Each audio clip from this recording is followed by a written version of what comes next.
ওই তো সামনে দেখা যাচ্ছে একটা সাইনবোর্ড। এটাই তো 1 নম্বর তেলেভাজা গুগলি লেন। না, ঠিক জায়গায় এসেছি। সাইনবোর্ডটা একবার দেখে নিয়ে তারপর ভেতরে ঢুকবো। ঠিক জায়গায় চলে এসেছি। এই তো লেখা আছে টাইটানিক চপ ইন্ডাস্ট্রি। আবার নিচে একটা কি লেখা আছে দেখছি, 6 টাকায় 1 কোটি।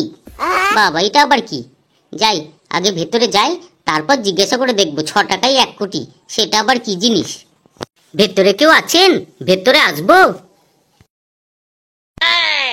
দরজা খোলা আছে, চলে আসুন। Thank you very much. May I চেয়ারের উপর বসিন?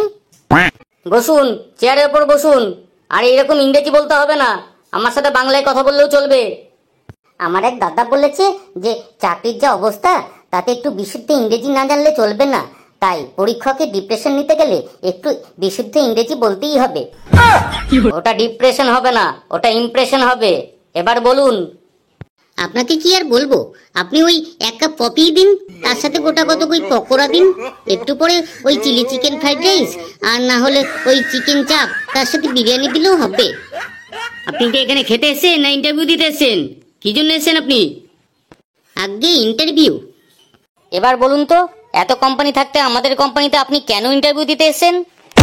কেন স্যার, আপনাদের কোম্পানিটি কি ভালো না? ইস, আগে জানলে তাহলে আমি আসতাম না এখানে। আমি সে কথা বলতে চাইনি।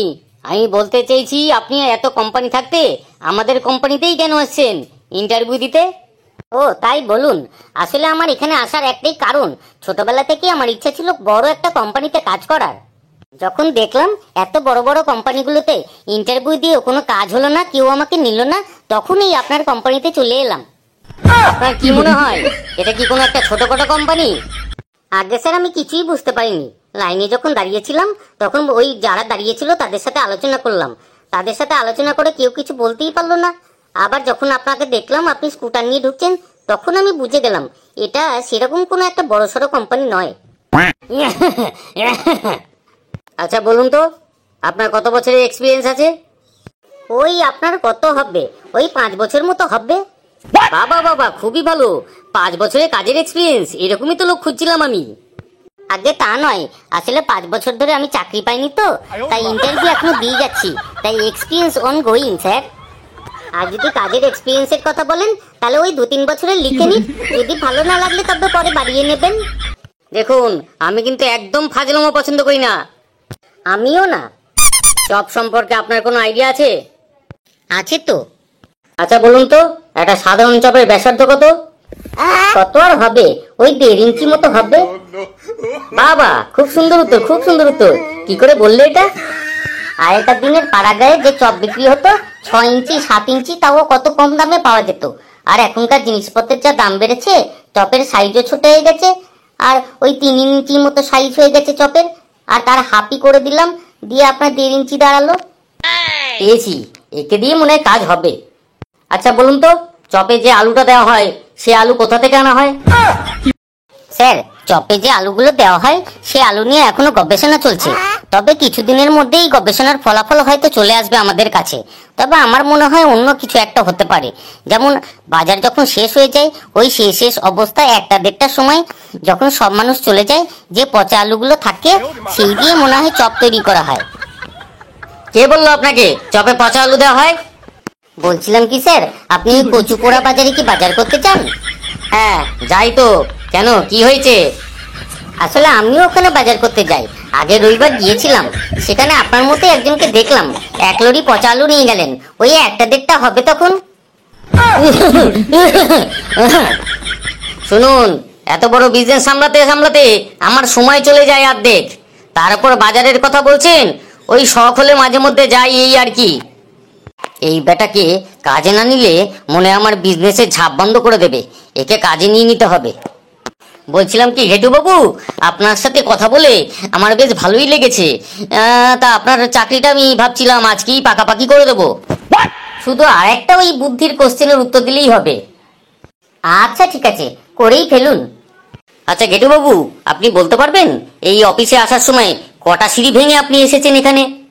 এটা আবার কোনো কোশ্চেন হলো? কিন্তু আমি আসার সময় ঝুলে ঝুলে এসেছি, আমি সিঁড়িতে তো উঠিনি। দেখুন ঘেটু বাবু, আমি কিন্তু আবারও বলছি, ফাজলামি কিন্তু আমি একদম পছন্দ করি না। আমিও না। তাহলে এইসব বাজে বাজে উত্তর দিচ্ছেন কেন? স্যার আপনি কিন্তু হেসে হেসে রেগে যাচ্ছেন, এটা কোনো আজে বাজে উত্তর না।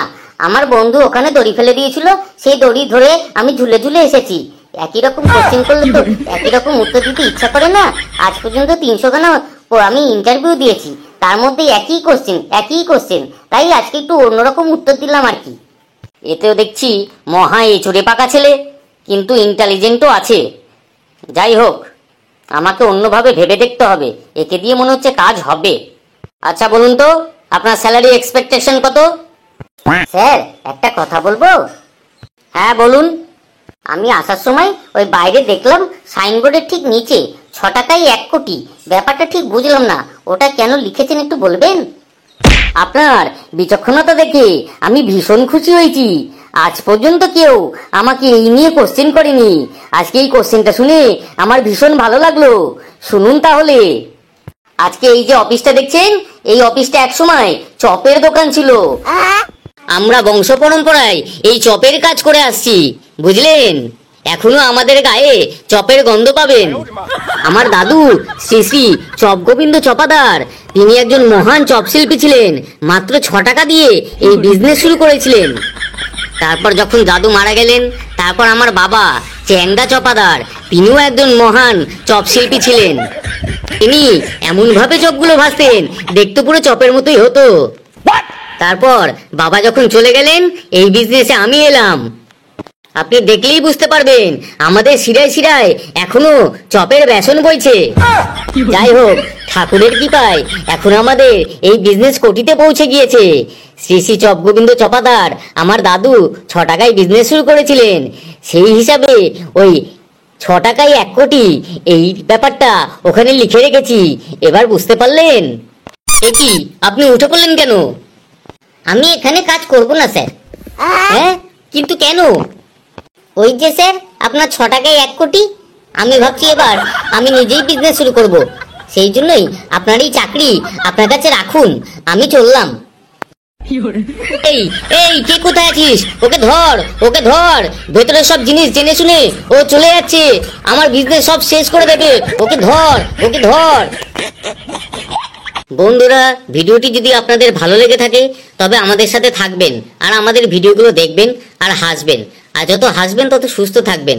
আর একটা জিনিস বলে রাখি, কোম্পানির ভেতরের যাই হোক, বাইরের কাউকে কিছু জানাবেন না। আর ভেতরের খবর যদি জানিয়ে ফেলেছেন, তাহলে সেই কোম্পানিতে লোক আর থাকবে না। আপনার কোম্পানির পাশেই দেখবেন আরেকটা কোম্পানি খুলে দেবে।